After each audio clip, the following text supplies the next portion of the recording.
Yeah, it's your boy Zero in his house. No, wait, that's not right. Yo, what is going on, guys? It is your boy Optic Zero. No, that's not it either. YouTube, how the fuck you doing? No, that's not even close. Hello, this is Zero Divide, and welcome to another episode of my Black Ops 2 Weapon Guides. No, that's not it either. Yo, what's going on, guys? It's the Mark of Zero. No, damn it, how did my intro go? Oh yeah. Hey guys, it's Zero bringing you another Black Ops 2 gameplay commentary. We've got a domination map on Raid, followed up by a domination map on Drone. That's right, you're getting a 2-for-1 today, because I apparently made people rage quit. Now this happens all the time whenever you do well in the game. You know, it's 100 pluses in this game are not hard to get, which is why I don't really try to post them. You know, I mean, if you want 100 plus channels, there's, I don't know, about infinity of them out there that you could go watch. But they're really not that difficult to get. I mean, the hardest part of getting 100 plus isn't getting your VSAT dogs and Swarm, it's getting the people in the lobbies to stay in the lobbies. That is the most difficult thing to do in Black Ops 2. I mean, that's harder than connection, that's harder than winning gunfights. It's, you know, finding people who are willing to stay in a lobby while they're getting their butts kicked. You know, I mean, I get it. It's not fun sitting there spawning in and getting killed by a Swarm over and over. That's one of the reasons why I've been running the support kill streak so much lately. You know, UAV counter UAV VSAT. Not too many people quit out because you call in VSATs. It allows you to get some complete games, period, let alone good games. And me personally, if I'm watching a video, I like to see a lot of gun kills. You know, I'm not a huge fan of seeing somebody running around and, you know, just seeing a Swarm feed pop up. I mean, to me, that's boring gameplay. But a lot of people like it, and there are, like I said, only about infinite channels out there that are willing to bring you those types of gameplays. These two games are more the games from when we played with Drift0r. And, you know, I can't say it again, how amazing of a guy Drift0r was. I mean, I realize that I'm coming across as a hardcore fanboy here. And to be honest with you, I am a hardcore Drift0r fanboy. I mean, the guy is just awesome. You know, I had a very high opinion of him before I played with him, and my opinion of him has just grown since then. I wish that I would have, you know, done a little Sandy Ravage thing and done a hate mail section after each of these games, because in both games I got hate mail after the game. You know, it's just, that's another thing I've never understood. Is, do you feel better after you send somebody a hateful message on Xbox Live? I mean, to me, if I'm getting my butt kicked in a game and I'm getting mad about it, then the last thing I want to do is keep any kind of dialogue going with the people who just, you know, kicked my butt. I'd rather just move on, find another game, and, you know, try to have some fun with it. But it's always the same message.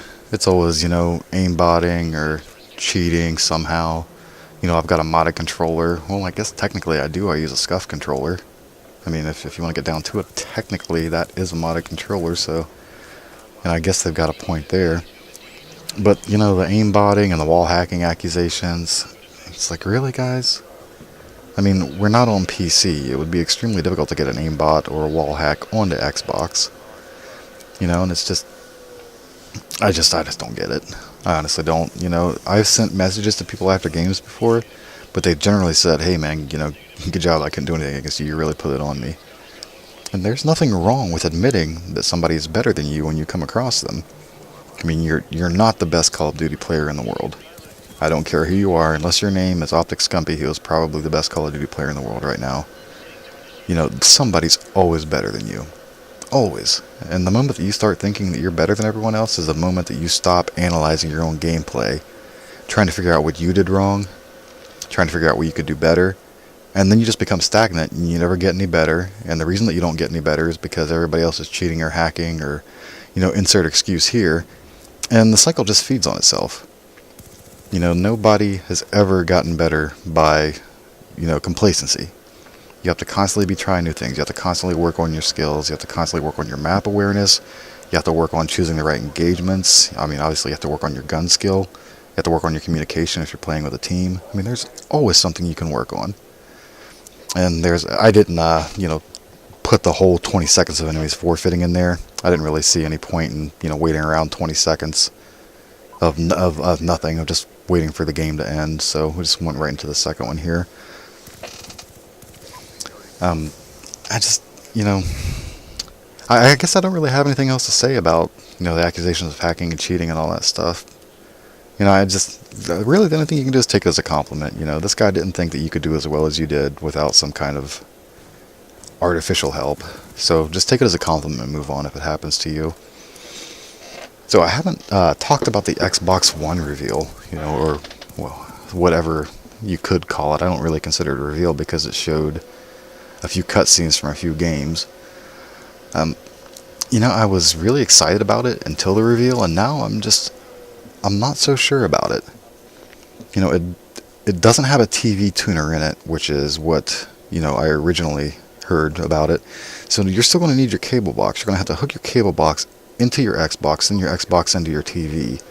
So it doesn't even replace your cable box. But my big thing is, I realize that the vast majority of gamers out there are what you would consider casual gamers.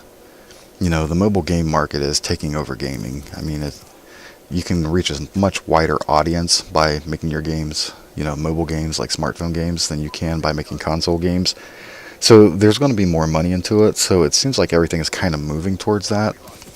And it's great that, it's an amazing piece of technology. Like, I will admit that the technology that they showed for the Xbox One is extremely impressive. A less than 2 second startup time, being able to switch from game to TV in under 2 seconds and then start the game right back up where you left off. That is an amazing piece of technology. My question is, when is the last time you've been playing a video game and thought, oh crap, something's going to happen in TV within the next 2 seconds and I need to see it right now? That's never happened to me. I would be surprised if that ever did happen to me. I guess you should never say never, because it could happen at some point, but I've never had that big of an issue hitting the input button on my remote and then switching to TV if I wanted to watch TV. And if I'm sitting down for a session of gaming, I want to game. I don't want to be, Skyping with somebody and, watching TV and all that stuff. The technology is impressive. I'm not hating on the technology. I'm not really hating on the system because we haven't seen the games for it. But from what it looks like right now, it looks like the PS4 is going to be the more, I don't want to say hardcore gaming system, but I guess that's really the only way to say it. The PS4 looks like it's going to be the more hardcore gaming system. All this could change at E3. We don't know about, how the cloud processing is going to help it. And we don't even really know if they're going to have dedicated servers for games on the new consoles. They said that they were adding 300,000 Xbox Live servers, and that those servers are going to be used for gaming. But there are Xbox Live servers right now being used for gaming. An Xbox Live server is not a dedicated server. Call of Duty has a matchmaking server. That is considered an Xbox Live server. So I don't know if they're going to be just increasing the number of matchmaking servers. If the Xbox One has dedicated servers and the PS4 doesn't, then that right there will seal the deal. There's nothing that PS4 can do at that point that will make me buy their system over the Xbox.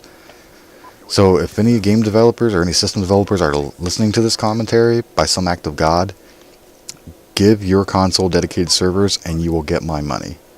Not just my money, but probably the vast majority of anybody who plays video games, and does it more than just, like I said, just like the mobile apps. And dedicated servers. Look at Battlefield 3.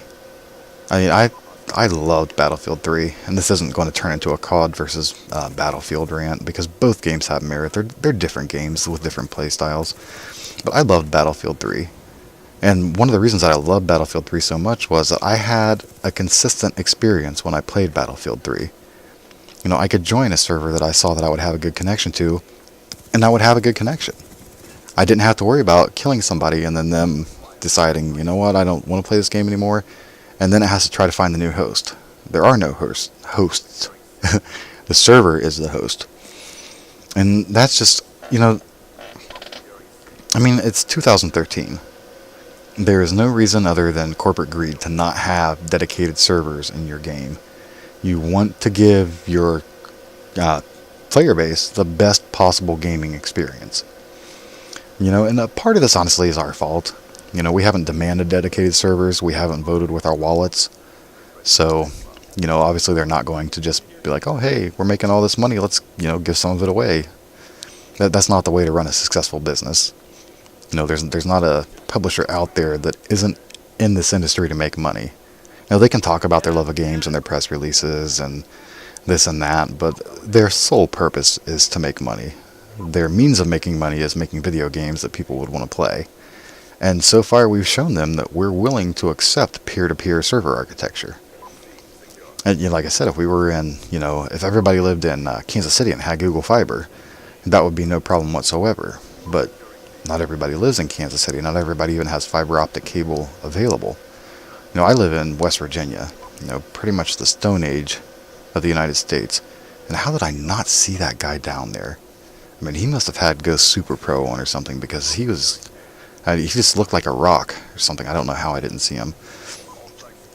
The best internet I can get is 50 megs down and 2 megs up. No, that is horrible. And to get that, I would have to pay like over, I think it's like $125 a month.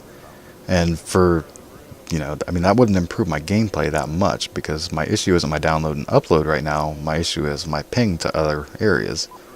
I live in West Virginia, so there's not a lot of central routing hubs around here. So I have to, my hops are ridiculous. My hops are ridiculous. And they said white man can jump. But that's pretty much it. Sorry about the last few seconds of this gameplay. I thought about cutting it out, but then I thought, well, the guy hadn't quit out yet, so let's, keep it going until they quit out. But this right here is why you don't see too many extremely high scoring gameplays on my channel. It's when I start to get the really good gameplays, then people quit out. And like I said, also, it's just the fact that I just think it's kind of boring. How many times can you watch a swarm kill somebody over and over with nothing else really happening? Well, and there's the forfeit. Well, guys, that's really all I have to say. So, until next time, 0 out. Counter UAV inbound.